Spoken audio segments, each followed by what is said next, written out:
Assalamualaikum warahmatullahi wabarakatuh. Saya Andrianto Mokdompit, mahasiswa jurusan Manajemen Pendidikan Islam, Fakultas Ilmu Tarbiyah dan Keguruan, IAIN Sultan Amai Gorontalo. Di sini saya akan menjelaskan sedikit hasil bacaan saya pada sebuah artikel tentang ontologi.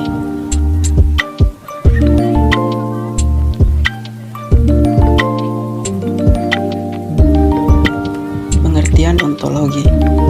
Secara etimologis, istilah ontologi berasal dari bahasa Yunani yang terdiri dari dua kata ontos yang berarti ada atau keberadaan dan logos yang berarti studi atau ilmu.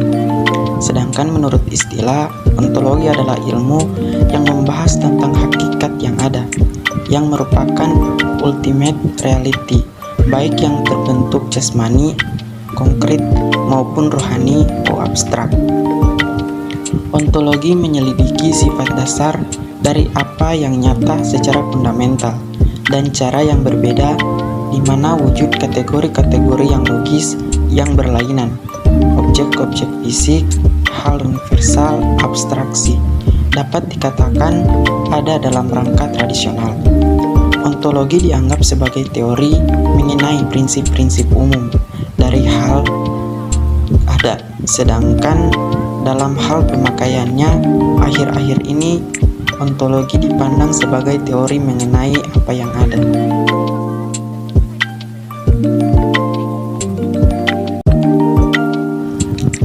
Aliran-aliran ontologi. 1. Monisme. Paham ini menganggap bahwa hakikat yang asal dari seluruh kenyataan itu hanyalah satu saja, tidak mungkin dua. Haruslah satu hakikat saja sebagai sumber asal, baik yang asal berupa materi ataupun berupa rohani. Tidak mungkin ada hakikat masing-masing bebas dan berdiri sendiri. Istilah monisme ada oleh Thomas Davidson disebut dengan block universe. Paham ini kemudian terbagi ke dalam dua aliran. 1. Materialisme. Aliran ini menganggap bahwa sumber yang asal itu adalah materi, bukan rohani. Idealisme. Aliran idealisme dinamakan juga spiritualisme. Idealisme berarti serba cita, sedangkan spiritualisme berarti serba ruh.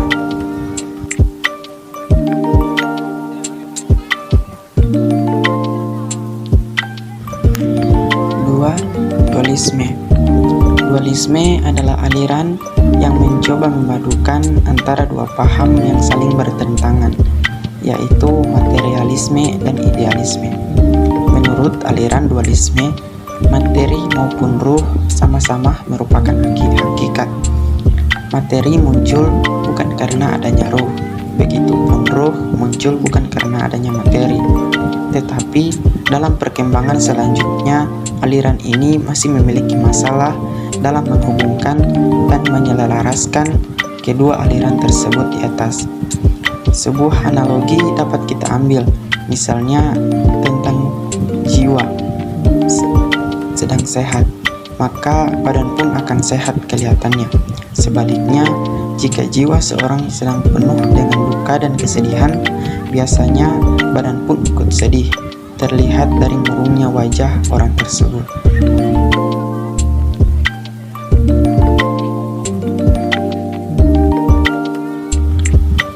3. Pluralisme. Paham ini berpandangan bahwa segenap macam bentuk merupakan kenyataan. Pluralisme bertolak dari keseluruhan dan mengakui bahwa segenap macam bentuk itu semuanya nyata. Pluralisme dalam Dictionary of Philosophy and Religion dikatakan sebagai paham yang menyatakan bahwa kenyataan alam ini tersusun dari banyak unsur, lebih dari satu atau dua entitas.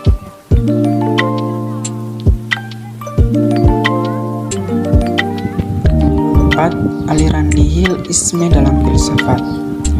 Nihilisme berasal dari bahasa Latin yang berarti nothing atau tidak ada. Sebuah doktrin yang tidak mengaku validitas alternatif yang positif. Istilah nihilisme diperkenalkan oleh Van Turgenev pada tahun 1862 di Rusia. Doktrin tentang nihilisme sebenarnya zaman Yunani kuno, yaitu pada pandangan Gorgias, yang memberikan 3 hipotesis tentang realitas. Pertama, tidak ada sesuatu pun yang eksis. Kedua, bila sesuatu itu ada, ia tidak dapat diketahui.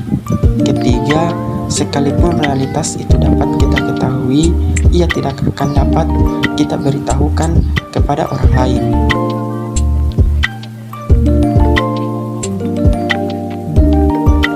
5. Aliran agnostisis mendalam filsafat. Paham ini mengingkari kesanggupan manusia untuk mengetahui hakikat benda, baik hakikat materi maupun hakikat rohani.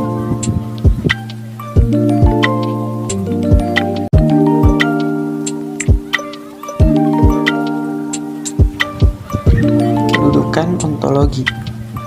Ontologi ini merupakan ilmu pengetahuan yang paling universal dan paling menyeluruh penyelidikannya, meliputi segala pertanyaan dan penelitian lainnya yang lebih bersifat bagian.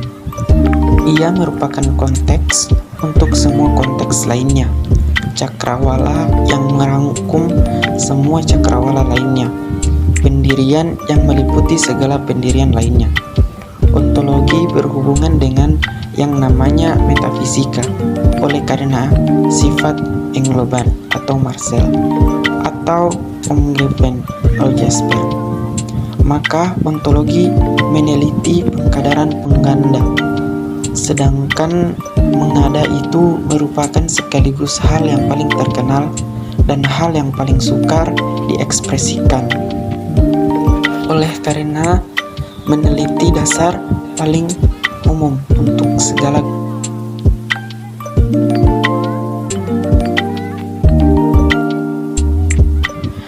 itulah hasil dari bacaan saya pada artikel tentang ontologi.